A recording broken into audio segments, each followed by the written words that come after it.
अमिताभ बच्चन जीत के हार गए। और कुछ ऐसे गांव थे जहां उम्मीदवार को भी ज़्यादा मेहनत करना चाहिए था।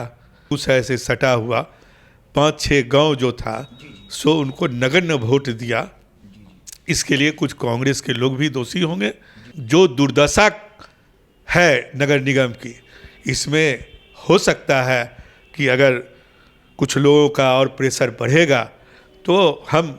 नमस्कार, मैं आपका दोस्त गौरव कुमार पाठक। आप देख रहे हैं केवी स्टूडियो का खास कार्यक्रम। आज हम हैं बेगूसराय जिले के अलका सिनेमा हॉल में और हमारे साथ हैं हमारे जिले के अभिभावक, सामाजिक कार्यकर्ता और बहुत समय से कांग्रेस पार्टी की सेवा करते रहे और कमल किशोर सिंह जी, सेंट्रल बैंक के पूर्व चेयरमैन कमल किशोर सिंह जी। तो आइए इनसे मिलते हैं और जानते हैं कि वर्तमान परिदृश्य में बेगूसराय का क्या विकास हो रहा है और कांग्रेस जो राष्ट्रीय पार्टी है, क्या कारण है कि आज उसका राजनीतिक परिदृश्य सिकुड़ता जा रहा है। आइए इनसे मिलते हैं और सुनते हैं इनकी जुबानी, इनकी कहानी।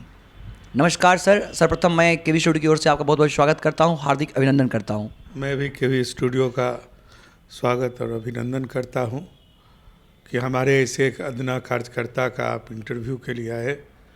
मैं आपका भी बहुत ही हृदय से अभिनंदन करता हूं। बहुत बहुत धन्यवाद सर आपका। सर्वप्रथम सर, ऐसे तो आपने वर्षों से इस जिला का सेवा किया है, हर क्षेत्र में आपको सब पहचानता है, खास करके अलका सिनेमा जो आज जिले की प्रतिष्ठित सिनेमा में हॉल में गिनी जाती है।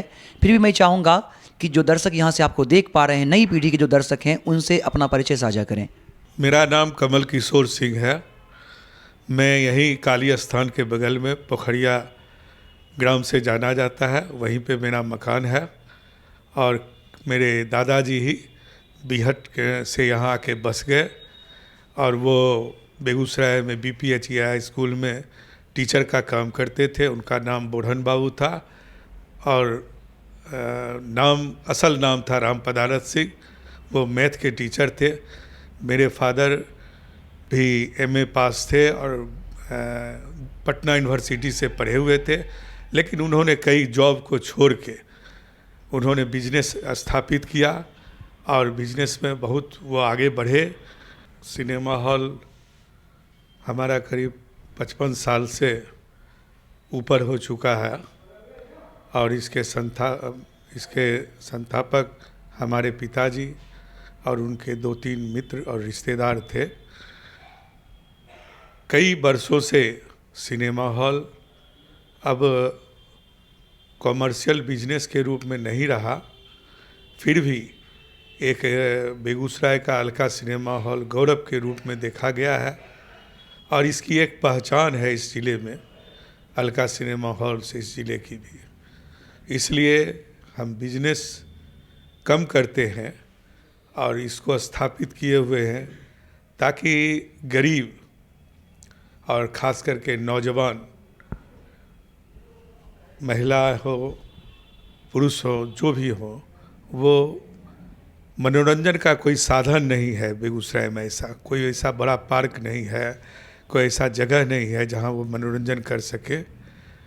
उस हिसाब से भी मैं अपने यहाँ अच्छे व्यवस्था के रूप में सिनेमा हॉल को चला रहा हूँ और मेरे यहाँ जो भी कस्टमर आते हैं, मैं कोशिश करता हूँ कि वो अच्छे से सिनेमा देख के अच्छे ढंग से यहाँ से जाएं, यहाँ आएँ। उनके बैठने की व्यवस्था, मनोरंजन में जो भी पिक्चर आता है उसकी व्यवस्था।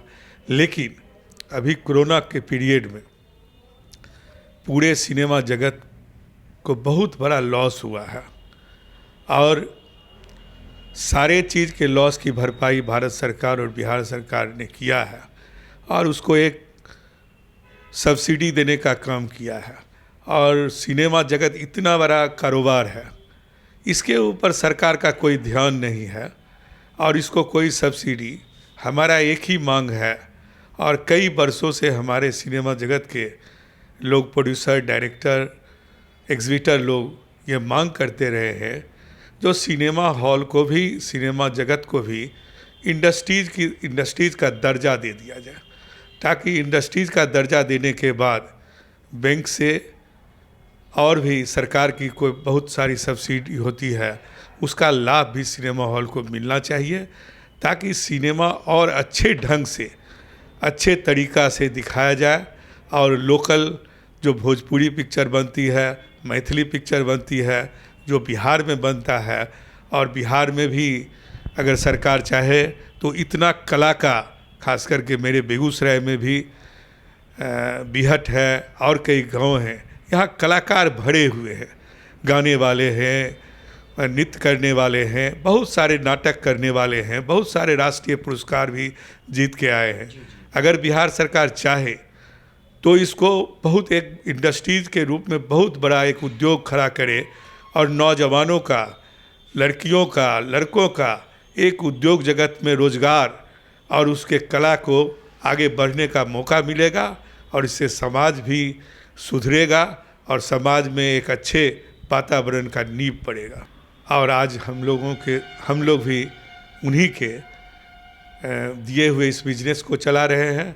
मैं 1990 के पहले और 1995 तक या 94 या 95 तक यूथ कांग्रेस का अध्यक्ष बेगूसराय में नियुक्त किया गया। श्याम सुंदर सिंह धीरज उस समय बिहार प्रदेश के अध्यक्ष हुआ करते थे, उनके द्वारा मैं नियुक्त हुआ था और मैं 10-12 बरस तक यूथ कांग्रेस की हैसियत से, और कई नेता जो उस समय थे कांग्रेस के, खास करके रामदेव राय जी, भोला बाबू, प्रमोद बाबू और यूथ के लीडर कहे जाते थे उस समय अनिल जी, इन लोगों के सहयोग से मैंने यूथ कांग्रेस को बहुत अपने ज़माने में कई कार्यक्रम किया।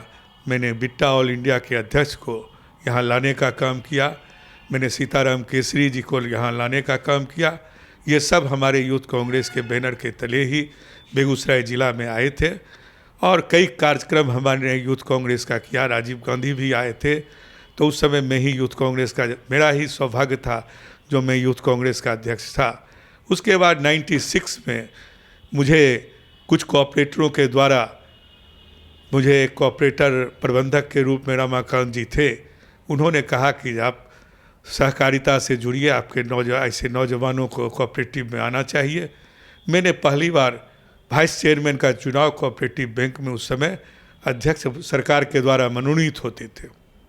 चूँकि सरकार का हिस्सा पूंजी रहता है, उसमें बहुत सारी बातें हैं, उतना आगे बताएंगे। और मैं वाइस चेयरमैन का चुनाव लड़ा और मैंने वाइस चेयरमैन का चुनाव 96 में जीता, और 96 के बाद मैंने 97 या 98 में, हमको सही याद नहीं है, 97 या 98 में मैं अध्यक्ष कोऑपरेटिव बैंक का हो गया। अध्यक्ष का शेयर कम था बिहार सरकार का, इसलिए उनको हटा दिया गया और मैं अध्यक्ष हो गया।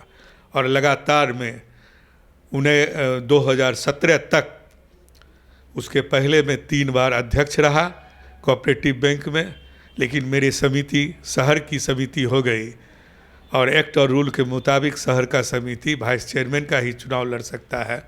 इसलिए पिछला चुनाव 2017 के पहले मैंने वाइस चेयरमैन का लड़ा, और मैंने नरेंद्र जी, जो धनकू जी के नाम से जानते हैं, उनको मैंने प्रेरित किया और हमारे समाज के लोगों ने किया, उनको अध्यक्ष में, और मैं वाइस चेयरमैन का चुनाव लड़ा। लगातार 20-22 वर्षों तक मैंने सहकारिता से, आंदोलन से जुड़े रहने का काम किया, और उसके बाद भी अभी भी सहकारिता से जुड़ा हुआ हूँ। व्यापार मंडल बेगूसराय प्रखंड का अध्यक्ष हूँ, नगर हररखनागदह पैक्स का भी अध्यक्ष हूँ अभी वर्तमान में, और मैं सहकारिता का सेवा जब तक जीऊँगा, मैं इस राजनीति में, दूसरे भी राजनीति में आना चाहता हूँ। हर एक आदमी को इच्छा होता है जब हम आगे बढ़े, लेकिन मेरी जो प्राथमिकता है वो सहकारिता में ही है। बहुत बहुत धन्यवाद सर। सर, आपने कहा कि आप कोऑपरेटिव से जुड़े हुए हैं, कांग्रेस के युवा कांग्रेस अध्यक्ष भी रहे हैं, दूसरा बेगूसराय जिला का दूसरा युवा कांग्रेस अध्यक्ष रहे हैं आप। तो मैं सर्वप्रथम एक सवाल लेना चाहूँगा कांग्रेस से ही, कि क्या वजह है कि आज राष्ट्रीय पार्टी होते हुए भी क्षेत्रीय पार्टी से भी कमज़ोर होती जा रही है कांग्रेस? देखिए, कांग्रेस अभी भी बहुत मजबूत है। कांग्रेस के पीछे अभी भी समाज के बहुत सारे लोग लगे हुए हैं, जो कांग्रेस के प्रति और कांग्रेस के प्रति उनका झुकाव है। लेकिन कांग्रेस के शिष्टमंडल जो हैं, चाहे वो बिहार में हो, चाहे वो राष्ट्रीय स्तर पर हो, वहाँ पे अभी भी कांग्रेस में जो आपस में प्रतिद्वंद्विता है, और प्रतिद्वंद्विता होना चाहिए, लेकिन प्रतिद्वंद्विता इस रूप में है जो लगता है कि वो एक दूसरे दल के हो जाते हैं, और जब एक खड़ा होता है तो दूसरा उसको हराना चाहता है, दूसरा मजबूत होता है तो तीसरा उसको हराना चाहता है। मेरा कहना है कि मैं भी काफ़ी दिन तक यूथ कांग्रेस का अध्यक्ष रहा, और मेरे सामने में कृष्णा शाही बिहार में पहला एक कांग्रेस जीता था, उस समय बिहार में वो कृष्णा शाही को सौभाग्य हुआ था, और आज भी मैं उनको नमन करता हूँ, प्रणाम करता हूँ कि वो उनका स्वास्थ्य अच्छा रहे और दीर्घायु हो, और हम लोगों ने मिल के उनको जिताने का काम किया था, और बिहार में बहुत नाम हुआ था। सौभाग्य से मैं ही उस समय यूथ कांग्रेस का अध्यक्ष था। कांग्रेस को मैं कभी भी अपने जीवन में, कांग्रेस में कभी भी टिकट, यूथ कांग्रेस का अध्यक्ष जो भी होता है, आज या पहले भी होता था, टिकट मांगने जाता था। मैंने कभी मांगने नहीं गया, कभी मांगने में नहीं गया, और हमेशा कांग्रेस को मजबूती देने का काम करने के लिए मैं कोशिश करते रहा। उस समय भी गुटबाजी था, लेकिन आज जो गुटबाजी है उस कांग्रेस में चरम पर है। अगर कांग्रेस के अभी मदन मोहन झा अध्यक्ष हैं, तो और जितने श्रेष्ठ लीडर हैं जिनकी पकड़ है बिहार में, उनको मजबूत नहीं करते हैं। हमको नहीं बोलना चाहिए, चूंकि अभी हम कांग्रेस में नहीं हैं, क्योंकि कांग्रेस के पुराने वफादार सिपाही रहे हैं, इसलिए कांग्रेस के लिए दर्द है हमको। तो आज जितने और लीडर हैं वो उनके पीछे लगे रहते हैं, जिनको कैसे नीचे दिखाओ इनको। ठीक है, वो अगर बहुत अच्छे काम नहीं करते हैं, हम तो काम कर सकते हैं, कोई ज़रूरत तो नहीं है। मदन मोहन झा अगर नहीं बहुत अच्छे संगठन करता है, तो जो है वो तो कर सकते हैं अपने जगह पर। नाम होगा मदन जी का, होगा नाम, राहुल जी का होगा नाम, देश में जिसका होने का होगा, हर राष्ट्रीय स्तर पर होगा। लेकिन जब तक ये भावना, जब तक ये विचार में परिवर्तन कांग्रेसियों का नहीं आएगा, लीडर का, तब तक कार्यकर्ता का कोई गलती नहीं है। हम कहते हैं पंचायत स्तर पर कोई मीटिंग नहीं कांग्रेस का होता है, कोई मीटिंग नहीं होता है। आप गांव में मीटिंग नहीं करते हैं, आप चुनाव के समय में आते हैं, आपको प्रभारी और पर्यवेक्षक बना दिया जाता है, और जिला में बैठ के 10-20 नाम लेके चले जाते हैं। जिला कमेटी कैसे चल रहा है, क्या हो रहा है, क्या हो रहा है। कांग्रेस की काफ़ी ज़मीन है, कांग्रेस का इतना ज़मीन है बिहार में, जो कांग्रेस को अगर अर्थ की भी व्यवस्था हो तो उसका भी उपाय उससे निकाला जा सकता है। और जब तक कांग्रेस का लीडरशिप, मैं ये नहीं कहता हूँ कि कांग्रेस के लीडरशिप में इंदिरा जी और राजीव गांधी के परिवार के जो लोग हैं उनके सिवा तो कांग्रेस चल ही नहीं सकता है, तब तो और ज़्यादा कांग्रेस में गिरावट आ जाएगी। लेकिन जब तक बिहार में अगर कांग्रेस को मजबूत करना है, तो सारे लीडर को, जो श्रेष्ठ लीडर हैं बिहार के, किसी भी जाति के हैं, उनको ये संकल्प लेना पड़ेगा को हम पंचायत में जाके, गांव में जाके 5 साल जब मेहनत कांग्रेस करेगी, तो आज भी हमको ये गर्व है कि कांग्रेस राष्ट्रीय स्तर पर बहुत ज़्यादा आगे उभर कर निकलेगी। और बिहार में अभी भी हमको लगता है जो बिना कुछ किए भी कांग्रेस को 10,000 15,000 हर विधानसभा में वोट है। सर, आज भी आप देखे होंगे जब कांग्रेस के चुनाव में कम्युनिस्ट और कांग्रेस का हमेशा यहाँ लड़ाई रहा है, बगावत आपस में रहा है, और उसको भी कांग्रेस के लीडर अनिल जी ने हमारे साथ मिलकर के, अशोक के सीमा के CPI के बहुत बड़े फाइटर थे, उनके साथ हम लोगों ने मिल के कम्युनिस्ट और कांग्रेस का समझौता इस जिला में करवाया। राजवर्धन शर्मा उस समय SP हुआ करते थे, उनका बहुत बड़ा सहयोग रहा यहाँ के लोगों को मिलाने में। और मैंने उस लड़ाई को जब हम लोगों ने ख़त्म कर दिया, तो आज के दिन में अगर कांग्रेस को बेगूसराय में सीट ज़्यादा नहीं मिलेगी तो फिर कहाँ मिलेगी। इस बार का जो बिहार विधानसभा चुनाव हुआ, जिसकी जिक्र भी आप कर रहे थे, मैं उससे उस संदर्भ में लेता हूँ, तो इस बार महागठबंधन जो बनी, महागठबंधन भी इस बात का ठिकरा फोड़ रहा है कि इस हार की सबसे बड़ी वजह कांग्रेस है। इस पर क्या कहना चाहेंगे? देखिए, कांग्रेस को वो सब सीट दिया गया जो महागठबंधन के दूसरे घटक दल नहीं लड़ सकते थे। ज़्यादातर सीट कांग्रेस को ऐसा ही दिया गया। और जहाँ तक बात है कुछ कांग्रेस के लोगों ने ही कांग्रेस के अंदर में रह के अच्छे लोगों को टिकट नहीं दिया, इसकी भी कमी रही कांग्रेस में भी। और दूसरा, अगर बेगूसराय जिला की बात किया जाए, जी मैं बेगूसराय पर प्रश्न लेना चाहूंगा आपसे बेगूसराय जिला की कि बात किया आखिर जाए। क्या बात है सर कि 7 विधानसभा सीट में बेगूसराय, सदर बेगूसराय की मैं बात कर रहा हूं, यहां पर भी कांग्रेस को एकमात्र सीट मिला, वो भी कांग्रेस हार गई। मटिहानी और बछवाड़ा जोर शोर से मांग उठ रही थी कांग्रेस के लिए, लेकिन मिला नहीं, और वहां से भी यूं कहें कि दोनों जगह महागठबंधन की हार हो गई। इस पर आप क्या कहना चाहेंगे? देखिए, कांग्रेस ऐसे राजेंद्र सिंह को भी बहुत अच्छा वोट आया, और उम्मीदवार के हिसाब से अगर देखिए तो तीनों उम्मीदवार को बराबर ही वोट आया। कोई जीत गए, वो उनका लक था। तो हमारे उम्मीदवार जीत गए, हम उनको मदद कर रहे थे चूँकि हम रुष्ट थे, और कांग्रेस को यहाँ ज़्यादा टिकट मिलना चाहिए था। अगर बछवाड़ा और मटिहानी सीट कांग्रेस को जाता तो निश्चित तौर पर कांग्रेस बेगूसराय भी सीट जीतती, और मटिहानी भी कांग्रेस जीतती, और बछवाड़ा भी जीतती।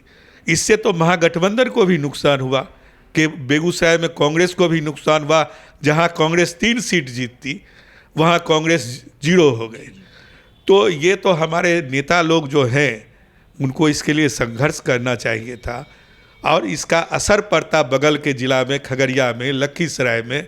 बेगूसराय एक ऐसा ज़िला है जहाँ की अगल बगल के ज़िला के लोग भी यहाँ आते और जाते हैं, और उनका मार्केटिंग हो, उनका राजनीतिक ये हो, पहचान हो, यहाँ के लोगों से मिलते जुलते रहा है। इसलिए कांग्रेस ये भूल जरूर की है, और मैंने कभी राजद के शीर्ष नेता से कभी ये नहीं सुना कि कांग्रेस की भूल है। हाँ, राजद के कुछ नेता हैं जो कांग्रेस के ऊपर, राहुल गांधी के ऊपर ठिठरा पीटते हैं, लेकिन हमको तो लगता है जो महागठबंधन हारा नहीं था, उसको तो 15-20 सीट पर हरा दिया गया। राहुल गांधी को लेकर मैं कहना चाहूंगा कि राहुल गांधी के नेतृत्व पर सवाल उठते रहे हैं, यहाँ तक कि कांग्रेस भी उस पर सवाल उठाती रही है। कुछ कांग्रेस के बड़े बड़े नेता भी हैं जो कहीं ना कहीं राहुल गांधी के नेतृत्व से खुश नहीं हैं, और कहीं ना कहीं वो प्रभाव जो राजीव गांधी का जो प्रभाव था, या इंदिरा गांधी का जो प्रभाव था, या गांधी परिवार का जो प्रभाव था, वो दिखता नहीं है राहुल गांधी में। इस पर आप क्या कहना चाहेंगे? देखिए, इंदिरा गांधी तो दूसरा कोई हो नहीं सकता है। इंदिरा गांधी ऐसे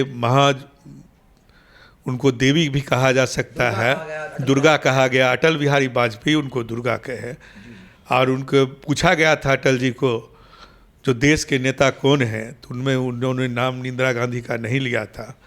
तो बोला कि क्यों आपने इंदिरा जी का नाम नहीं लिया? तो अटल जी ने कहा वो देश की नहीं, विश्व की नेत्री हैं। तो इंदिरा जी का तो बात ही करना दूसरा है। रहा राजीव गांधी पर भी कई बार प्रश्न उठा, जो राजीव गांधी भी बहुत अच्छे नेतृत्वकर्ता नहीं है। तो निश्चित तौर पर जो नेतृत्वकर्ता होता है, अगर उसके समय में अगर हारती है पार्टी, चाहे राज्य में हारे चाहे देश स्तर पर चुनाव हारे, तो उस पर एक जवाबदेही बनता है। कुछ लोग उसके खिलाफ में बोलते हैं, लेकिन आज भी प्रियंका और राहुल गांधी से कोई मजबूत लीडर कांग्रेस के पास नहीं है।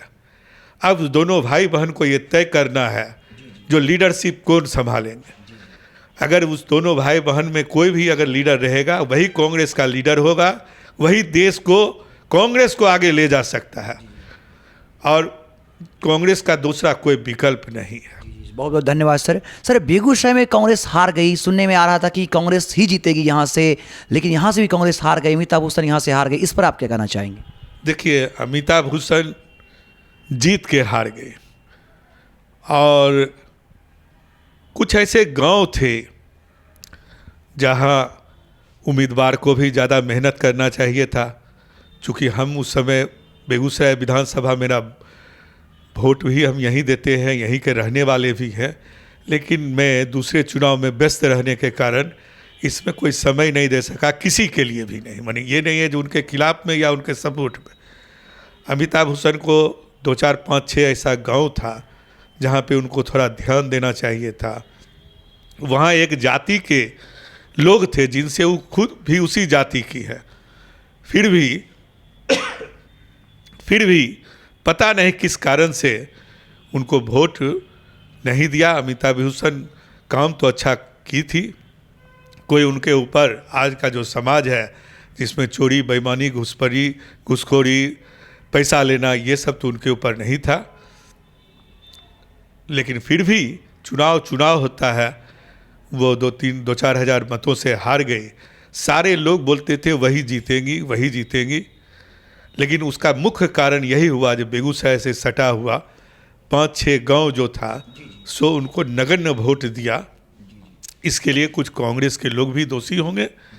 वो तो कांग्रेस को अपना खुद समीक्षा करना चाहिए। सर, एक सवाल मैं आपसे लेना चाहूँगा, चूँकि आप कोऑपरेटिव से रहे हैं, लंबा अनुभव है आपका, किसानों के दुख दर्द को आप समझते हैं, सामाजिक भी हैं, लेकिन किसान आज सड़कों पर हैं, किसान आंदोलन हो रहा है, सरकार के जो 3 बिल आए हैं, नए बिल, उसके खिलाफ, इस पर आप क्या कहना चाहेंगे? देखिए, मैं 20 साल पहले भी जहाँ भी हमारा मीटिंग होता था कोऑपरेटिव का, उस समय भी बोलता था, जो कोऑपरेटिव को और सहकारिता को और किसान को जब तक स्वतंत्रता नहीं मिलेगी तब तक ये अच्छा और आगे नहीं बढ़ सकेगा। लेकिन ये दुर्भाग्य रहा कि बिहार में किसान का कोई संगठन नहीं है, आज भी नहीं है। हम लोग काफ़ी कोशिश किए, कोऑपरेटिव का संगठन बन गया बिहार में, लेकिन कोऑपरेटिव का जो मेन उद्देश्य है किसानों को मदद करना, और किसान का संगठन हम लोग भी नहीं बना पाए। इसमें क्या होता है कि जितने दल हैं वो सब खींचने लगते हैं। वामपंथी चाहता है मेरा मजबूत हो किसान संगठन, कांग्रेस चाहती है मेरा हो, राजद चाहता है मेरा हो, भाजपा चाहता है मेरा हो, तमाम दल। और जब दलगत बात आ जाएगी तो वो संगठन कभी मजबूत नहीं हो सकता है। किसान का जैसे अभी जो भी चल रहा है, चाहे भाजपा जो भी बोले, कोई कुछ भी बोले, लेकिन इसमें एक बात ज़रूर है कि लाखों की संख्या में कहा कि कभी खालिस्तान का झंडा कोई ले आया, कभी किसी का ले आया, लेकिन ये गलत बात है। किसान रियल में आज आंदोलन कर रहा है, इसमें कोई शक नहीं है। और किसान का जो मांग है उसमें संशोधन होना चाहिए, चाहे सारे मांग में हो या नहीं हो। अधिप्राप्ति की जहाँ तक बात है तो निश्चित तौर पर अधिप्राप्ति को कानून से हटा देना चाहिए। दूसरा बात है कि अभी कह रहा है कि नहीं आपको ज़्यादा पैसा मिलेगा, आपको ज़्यादा बेनिफिट दिया जाएगा, आपको ज़्यादा सुविधा दिया जाएगा। मेरा अपना अनुभव है, मैं नहीं कह सकता हूँ कि उससे हो सकता है किसान को 100 वर्ष तक लाभ ही मिले, लेकिन मेरा अपना व्यक्तिगत जो अनुभव है उस ये कहता है कि जब भी व्यापारी और बड़े लोग इसमें घुसपैठी करेंगे तो निश्चित तौर पर अभी लाभ देने का काम करेंगे। 5 साल तक लाभ देंगे, 10 साल तक लाभ देंगे, लेकिन आने वाले समय में जब उनका मोनोपोली हो जाएगा ये अनाज पर, तिलहन पर, सब पर जब उनका मोनोपोली हो जाएगा, तब वो कुछ आदमी बचेंगे और कुछ आदमी मिलके एक भाव तय कर देंगे, एक सिस्टम तय कर देंगे, जो किसान कहीं दूसरे जगह जा नहीं पाएगा। अभी ये कहते हैं देश में आप कहीं भी दे सकते हो, देश में हम कहीं भी बेच सकते हैं। जब हमको बेगूसराय में ही अच्छा दाम नहीं मिलता है तो क्या हम अपना 10 मन धान और 20 मन धान जाएंगे पंजाब बेचने के लिए? यहाँ पे क्रय व्यवस्था जो है बिहार सरकार की अभी वो ठीक है, उसके अंदर लोग दे रहे हैं धान, उसके अंदर लोग गेहूँ देते हैं, उसके अंदर तिलहन का भी देने का व्यवस्था हो। ये क्रय व्यवस्था कंटिन्यू कानून के तहत लागू रहे। सर, आप पैक्स से जुड़े हुए हैं, मैं एक प्रश्न लेना चाहूँगा आपसे कि किसान को जो न्यूनतम समर्थित मूल्य की जो बात होती है, लेकिन खरीदारी नहीं होता, पैक्स की स्थिति क्या है? किसी से छिपी हुई नहीं है। किसान क्या करे, बेचारे कर्ज में दबे हुए होते हैं, उनको आर्थिक स्थिति मजबूत नहीं होती कि वो अनाज को बहुत दिन तक घर में रख सके, उनको बेचना पड़ता है। इस पर क्या कहेंगे? देखिए, एक तो इसमें क्या है, जो धन पैसे की आवश्यकता होती है, समिति को अपना पैसा है नहीं, व्यापार मंडल को अपना पैसा है नहीं, उसको जब सरकार लिमिट करती है धान, जो आप इतना लीजिएगा, आप इतना लीजिएगा, आप इतना क्विंटल लीजिएगा, उसके बाद वो बैंक में अप्लाई करता है, कोऑपरेटिव बैंक में। सरकार का योजना है कोऑपरेटिव बैंक को उसके अगेंस्ट में पैसा देना है। इस सब प्रक्रिया में एक समय बीत जाता है और तब तक किसान परेशान रहता है, चूँकि किसी समिति को पैसा रहेगा तभी वो परचेज करेगा। तो इसमें सुधार की आवश्यकता है। इसके लिमिट को परमानेंट करने की आवश्यकता है। हाँ, उस पर कह सकता है बैंक, हम बैंक में रहे हैं इसलिए हम कह सकते हैं बैंक की तरफ से साहब वो अध्यक्ष गबन कर जाएगा, वो लेके भाग जाएगा, तो भाग तो ऐसे भी जाएगा। अगर चोरी करना होगा तो आप दीजिएगा, आप 10 दिन के लिए उसमें भी गड़बड़ी कर देगा। उसका एक व्यवस्था बने बैंक और पैक्स के द्वारा, बैंक और व्यापार मंडल के द्वारा, जो भी संस्था बेचने वाली है उसका एक कमेटी बनाए, उसका एक संस्था बनाए। सरकार के पदाधिकारी होते हैं, डीसीओ होते हैं, बेगूसराय के कलेक्टर तो बहुत मेहनत कर रहे हैं। हमने पहला बार देखा है जब बेगूसराय का डीएम, कोई हमसे उनको कोई जान पहचान भी नहीं है, मेरी कभी मुलाकात भी नहीं हुई है, लेकिन जो कोऑपरेटिव के माध्यम से वो धान क्रय करवाने का काम कर रहे हैं, वो धन्यवाद के पात्र हैं और वो कोशिश कर रहे हैं हर जगह धान खरीद हो और किसान को धान खरीद करने के लिए वो प्रयत्नशील हैं, उनका विभाग प्रयत्नशील है। और हम चाहते हैं कि पैक्स को जब मजबूत करेगा बैंक, पैक्स को जब मजबूत करेगा सरकार, पैक्स को धन डायरेक्ट मुहैया करावे, डायरेक्ट ट्रैक्टर लोन दे, डायरेक्ट मशीन का लोन दे। गोदाम बन रहा है और गोदाम को जो अभी गोदाम 500 मीट्रिक टन और 1000 मीट्रिक टन का गोदाम बनता है, उसका आप जानिएगा जो 25 लाख 22 लाख रुपया देता है सरकार, अब इस महंगाई में वो गोदाम बन नहीं पाता है।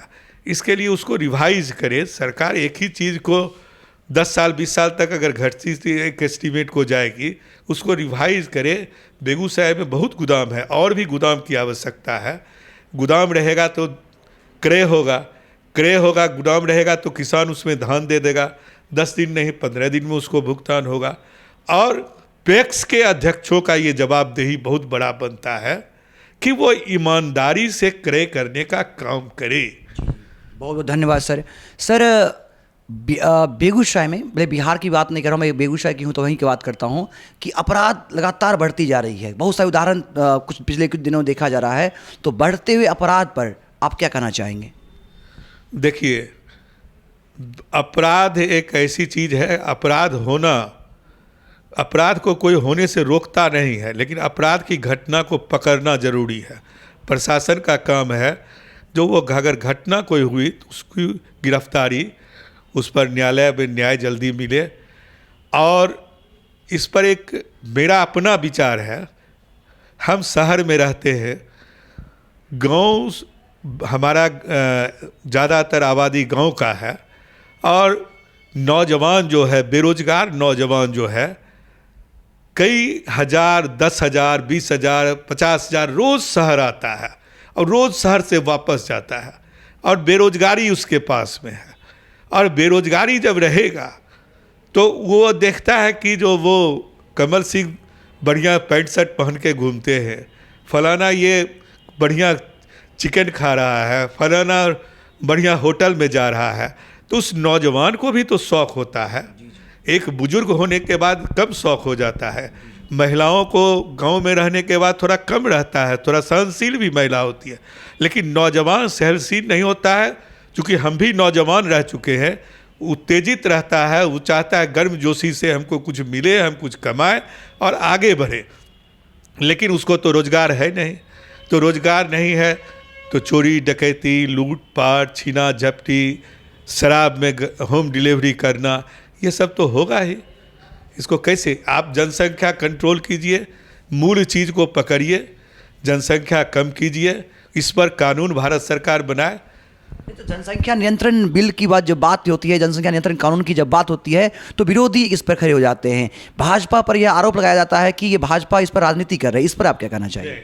भाजपा हो या कांग्रेस हो, देश के हित में जो काम करेगा उसके लिए हम सहकारिता एकदम आना चाहिए, और जो लाएगा और जो पास करके देगा उसका निश्चित तौर पर वोट बैंक भी बढ़ेगा। और इसमें जाति नहीं होना चाहिए, उस धर्म नहीं होना चाहिए, ये सब पर लागू होना चाहिए।